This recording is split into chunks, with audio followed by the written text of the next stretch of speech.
श्री गुरुचरित्र कथासार अध्याय 38 अन्नपूर्तीचे आशीर्वाद।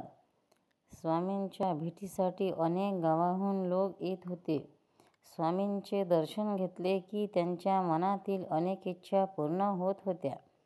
स्वामी आलेल्या सर्व माणसांचा आदर करीत होते। सर्वत्र समभावाने एक ईश्वर आहे याची त्यांना पूर्ण जाणीव होती। स्वामींची संगती लाभावी म्हणून अनेक लोक एकत्र येत असत। गाणगापूरला लोक आले की अन्नदान करीत असत। अन्नदानाचे पुण्य असते ही जाणीव ठेवून रोज कोणी ना कोणी अन्नदान करीत असत। सर्वजण स्वामींच्या संगतीत राहून सुखासमाधाने भोजन करून तृप्त होत असत। एके दिवशी एक गरीब ब्राह्मण गृहस्थ स्वामीच्या दर्शनाला आले।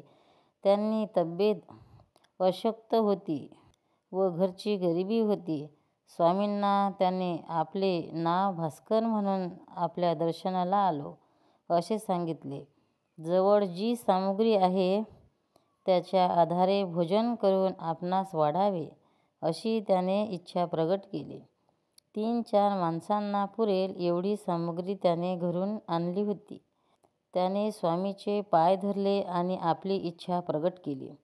भास्कर गरीब होता व तब्येतीने अशक्त होता म्हणून लोक त्यांची चेष्टा करत असत, त्यांचा अपमान करत होते। गावातील अनेक लोक रोज अन्नदान करत होती व भास्करला भोजन मिळत असे। भास्करची अनेक जण चेष्टा करतात ही गोष्ट स्वामींच्या कानावर आली।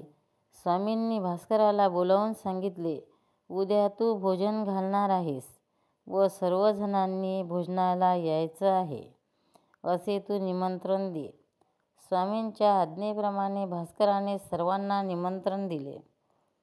भास्करने 2-4 माणसांना पुरेल एवढेच धनधान्य आणले होते। त्याने त्याप्रमाणे स्वयंपाक केला। भास्करने तयार केलेल्या अन्नावर स्वामींनी एक वस्त्र टाकले। तेथे उभे राहून मंत्र म्हणून प्रोक्षण केले। लोकांना भरपूर वाढावयास सांगितले। भास्कराला यातील रहस्य काही समजले नाही। त्याचा स्वामीवर पूर्ण विश्वास होता। त्याने सर्वांना आग्रहाने निमंत्रण दिले होते। त्याप्रमाणे सर्वजण भोजनासाठी आले। सर्वांसमोर ताटे वाढण्यात आली। सर्वांना आग्रहाने भोजन वाढण्यात आले। भास्कर सर्वांना पोटभर पदार्थ वाढत होता। स्वयंपाक रुचकर झाला होता त्यामुळे लोक भरपूर जेवण करत होते। अशा प्रकारे अनेक पंक्ती झाल्या। स्वामींनी भास्कराला सांगितले की गावातील सर्व लोकांना बोलावून आण। त्याप्रमाणे भास्कराने सर्वांना बोलावले। गावातील माणसे सुद्धा भोजन करून तृप्त झाली। एवढी माणसे भोजन करून गेली तरीही भोजन शिल्लक होते। स्वामींना नमस्कार करून स्वतः भास्करनेही भोजन केले। स्वामींनी भोजनावरील वस्त्र काढले व किती स्वयंपाक आहे हे भास्कराला पाहावयास सांगितले तर जेवढे भोजन केले होते तेवढे शिल्लक होते। भास्कराला स्वामीची कृपा सामर्थ्य कडून आले। आता भास्करचे सामर्थ्य लोकांना कळाले होते। त्यांनी पुन्हा कधी भास्करचे नाव काढले नाही। त्याला कुणी पाहिले की आदराने त्याला नमस्कार करण्यात येत होता। भास्करकडे पाहण्याचा सर्वांचा दृष्टिकोन बदलून गेला होता। स्वामींनी भास्कराला निरोप दिला। त्याला सांगितले की तुझी पुण्याई वाढली आहे। तुला आता कशाची कमतरता भासणार नाही। तू आनंदाने आपल्या घरी निघून जा। भास्कर घरी आला। त्याने घरच्या सर्वांना घडलेली हकीकत सांगितली। सर्वांना आनंद झाला।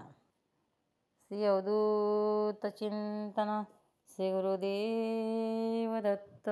भक्तांनो, व्हिडिओ आवडल्यास व्हिडिओला लाईक करा, शेअर करा, सबस्क्राईब करा, तसेच बाजूला असलेल्या बेलवर क्लिक करा म्हणजे याच्या पुढील सर्व व्हिडिओ तुम्हाला सर्वात आधी मिळत जातील। जय श्री कृष्ण।